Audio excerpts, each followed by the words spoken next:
तो जैसे कल की पुराण में या भविष्य पुराण में भी लिखा हुआ है कि कल की अवतार को सातों चिरंजीवी जो अभी जिंदा हैं ऐसा मानते हैं, तो वो उनको हेल्प करेंगे टू फाइट कली पुरुष। अभी हमको ये देखना है कि कौन बाकी के कैरेक्टर्स को प्ले करेगा या फिर what's up guys, I am Tejas and she is Swati. तो दोस्तों आज देखते हैं प्रील्यूड ऑफ कल की 2898 एडी। एक अपने को ग्लिम्प्स दिया गया है कि कल की का जो वर्ल्ड है वो कैसा होने वाला है। ट्रेलर हम सब ने देख लिया है, बहुत बढ़िया है विजुअल्स और सब। उसके पहले जो टीजर्स आए थे, अश्वत्थामा का टीजर था, वो सब हमने देख लिया है, बहुत ही बढ़िया है, एपिक सा है। एक बार स्टोरी समझ लेते हैं फिर आगे बात करते हैं। How the first chapter of our world is going to look like. In India, we've grown up the epics, especially Mahabharata and Ramayana. Another age to go, and that age is the final battle. In India, we've grown up with so much of the epics, especially Mahabharata and Ramayana, being part of our culture and everyday life. Like, especially not just religious, but just like even just stories that we tell our kids. And so, you know, when you grow up and you're watching a lot of, I guess, foreign films which are in the either comic book space or Marvel or Spider-Man or Star Wars or any of those things, you always wonder, like, where are our superheroes? Because they are as heroic and they are as larger than life as anybody else.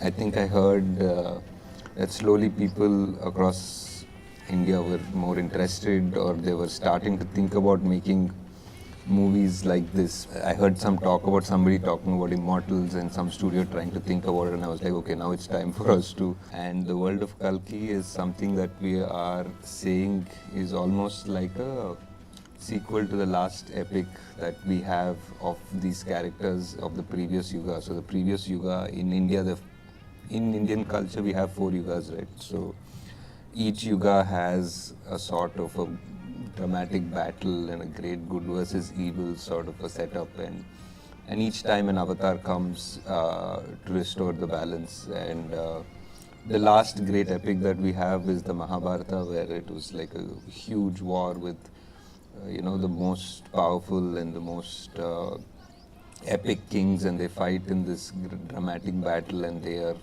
you know, one side is protected by an avatar, a god figure, which is Krishna. Final epic was the last story that we know. And all of our greatest characters from there have an ending, or some of them have an open ending, or we know that this is where this story ended, but we still have another age to go, and that age is the final battle. That age is where the end essentially has to begin and everything has to come to a climax. Like all of these stories, all of these 9 avatars, all of these 4 yugas, all of these battles which are small and big that happened since the creation of time has to end somewhere. So we tried to see if we could attempt to write that, and that's how we started. And that's where the last story of our mythology sort of ends. And now we are meant to be in the last age, which is called the Kali Yuga, and we don't really have a story of this era or of this Yuga because it's still happening, obviously. And I just thought it is a very interesting idea. If we start writing a sequel to the Mahabharata, what would happen? Because it ended there, and Kali continues from Dwapar Yuga, and he has to come into the Kali Yuga. So now if he comes in, now our heroes have to come in as well. And how is this epic going to be? How are we going to write this? And I wanted to write it in a way that it's today and it's for the whole world to be part of it now, because it's not just, because it was never, I think, ever just one country, it's always the world. So I thought we'll write it in that sensibility, and hence, 5 years later, we are here and we are close to being able to share with you how the first part, how the first chapter of our world is going to look like.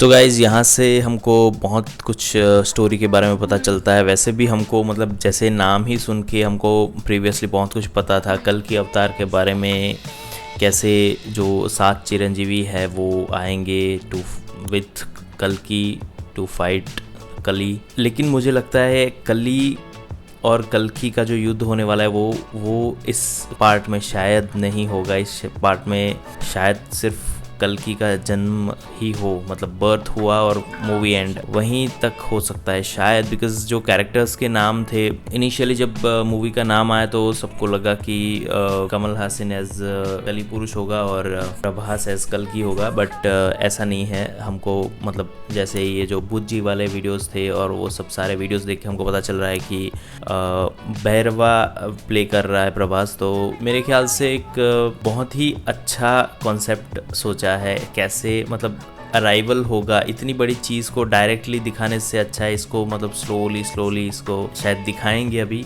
मतलब trailer से हमको पता चल रहा है कि Kamal Haasan sir का जो कैरेक्टर है उसका नाम है सुप्रीम यास्किन, और शायद वो एक ऐसे बच्चे की खोज में है जो जिसको बोला जा रहा है कि वो शायद अवतार हो सकता है, विच इज़ इन दीपिकाज वोम। तो वो एक बहुत ही अच्छी चीज़ है और भैरवा उसको लेने जाता है बिकॉज उसको इनाम दिया जाता है कि इतने मिलियंस तुमको मिलेंगे, और फिर अश्वत्थामा उसको प्रोटेक्ट करता है। तो बहुत ही और शायद एंड में उसको रियलाइज़ होगा प्रभास को कि इसको बचाना है या वैसा कुछ होगा। तो जैसे कि डायरेक्टर नाग अश्विन ने बताया कि ये फर्स्ट चैप्टर है इस चीज़ का, जिससे हमको पता चलता है। हालांकि कहीं भी ऐसा रिवील नहीं है कि ये फर्स्ट पार्ट है और आगे और पार्ट आएंगे, बट मुझे लगता है इतनी बड़ी स्टोरी ये लोग मतलब जैसे ट्रेलर में दिखाया है, इतनी बड़ी स्टोरी सिर्फ एक ही मूवी में कंक्लूड नहीं हो जाएगी, और डेफिनेटली मूवी भी थोड़ी लंबी होगी मेरे ख्याल से। जैसे कुछ एपिक स्टोरीज हैं जो पिछली मूवीज़ पिछले साल हमने देखी जो काफ़ी लंबी थी, बेस्ड ऑन दैट हम कह सकते हैं कि ये भी शायद काफ़ी लंबी होगी। और जब बच्चन का अश्वत्थामा का कैरेक्टर मैंने पहली बार मतलब वो सुना और जैसे अश्वत्थामा का इंट्रो मैंने देखा तो मैं बहुत ज़्यादा एक्साइटेड था ये चीज़ देखने के लिए कि बाकी के जो चिरंजीवीज हैं जैसे हनुमान जी हो गए, परशुराम, वेद व्यास, विभीषण, इनका भी शायद कोई ऐसा रोल हो जो जैसे कल्कि की स्टोरी में तो सभी आ जाते हैं एक साथ, 7 चिरंजीवी और प्लस कल्कि टू फाइट कली, बट यहाँ पे तो ऐसा हो रहा है कि ये मतलब अभी कलयुग जस्ट मतलब ऐसे एंड होने का है, अभी हो नहीं रहा है। फाइट है जो एंड बैटल है वो इस मूवी में शायद नहीं होगा, लेकिन शायद हमको थोड़े से ग्लिम्स देखने मिल सकते हैं उन 7 चिरंजीवी के अदर देन अश्वत्थामा, क्योंकि यहाँ पे अश्वत्थामा को पूरी तरीके से दिखा दिया गया है, बट बाकी के जो चिरंजीवीज हैं उनको दिखाया नहीं गया है। तो वो क्या स्टोरी को लाएंगे, मुझे लगा कि ये मतलब खुद से कुछ क्रिएट करके, मतलब कल्कि को आने में बहुत देर है, ये सिर्फ अभी उसका मतलब उसके बारे में यहाँ पे बातें हो रही है, वैसी ये मूवी होगी। लेकिन जैसे यहाँ पे डायरेक्टर ने बताया कि ये सीक्वल टू महाभारत है, मतलब अभी ये रियल उसको आगे लेके जा रहे हैं कि महाभारत के बाद अगर कलयुग का एंड आ रहा है तो उसमें क्या होगा। तो जैसे कल्कि पुराण में या भविष्य पुराण में भी लिखा हुआ है कि कल्कि अवतार को 7 चिरंजीवी जो अभी जिंदा हैं ऐसा मानते हैं, तो वो उनको हेल्प करेंगे टू फाइट कली पुरुष। तो उस अभी हमको ये देखना है कि कौन बाकी के कैरेक्टर्स को प्ले करेगा, या फिर वो इवन रिवील करेंगे भी या नहीं, या फिर जैसे मतलब सिर्फ जो छोटा सा टीज़र दिखा देते हैं, जैसे ब्रह्मास्त्र के एंड में जो देव का थोड़ा सा कुछ दिखा दिया सब, बस उतना। बहुत ही एपिक कॉन्सेप्ट है, और जैसे हमने मतलब जैसे स्टोरीज पढ़ी हुई थी बहुत पहले से कि कल्कि का जो मतलब जन्म होगा वो मतलब काशी में उनकी माँ का नाम सुमति होगा और पिता का नाम विष्णु यश। तो ये सारी चीज़ें और कुछ पिक्चर्स जो हम देखते थे इंटरनेट पे इस मूवी से पहले, वो मतलब ऐसे थे जैसे वो महाभारत के टाइम के ही थे, लेकिन इसको पूरा रियल वे में यहाँ पे डायरेक्टर ने लेके पूरा स्क्रिप्ट लिखा है, पूरा उसको इमेजिन किया हुआ है, क्योंकि मतलब at the end of the कलयुग डेफिनेटली ऐसे कॉस्ट्यूम्स नहीं होंगे महाभारत टाइम के, डेफिनेटली एआई बहुत ही ओवरपावर्ड हो चुका होगा, डेफिनेटली बहुत सारे रिसोर्सेज जो अर्थ के पास है वो ख़त्म हो चुके होंगे। तो ये पूरी मूवी उसी वे में जा रही है, लेकिन स्टिल वो पुराने जो रूट्स हैं अपने वो उठ के अभी आ रहे हैं कि अभी अगर कली का जिस तरीके से राइज हो रहा है तो उसको एंड करने के लिए कल्कि का आना ज़रूरी है और उसके लिए चिरंजीवी का आना भी ज़रूरी है। और एक इम्पॉर्टेंट चीज़ गाइस जो मैं बताना भूल गया कि जैसे मतलब पुराणों में लिखा गया है ये वगैरह जो मैंने आगे नाम बताए सुमति और ये, तो इसमें जब जैसे हम देख रहे हैं कि दीपिका पादुकोण है, उसका नाम है SUM80 मतलब SUM80।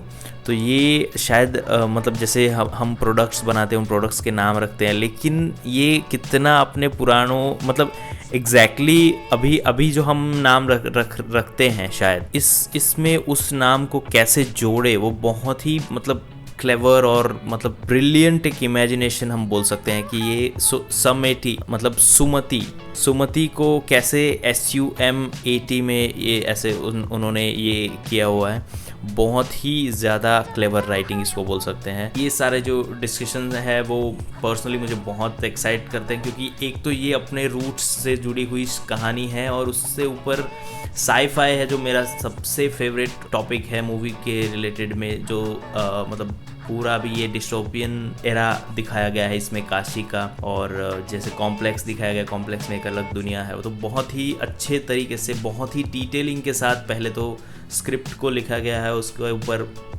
एक्सिक्यूशन भी, और बहुत ही ज़्यादा बड़ा बजट इस मूवी का है।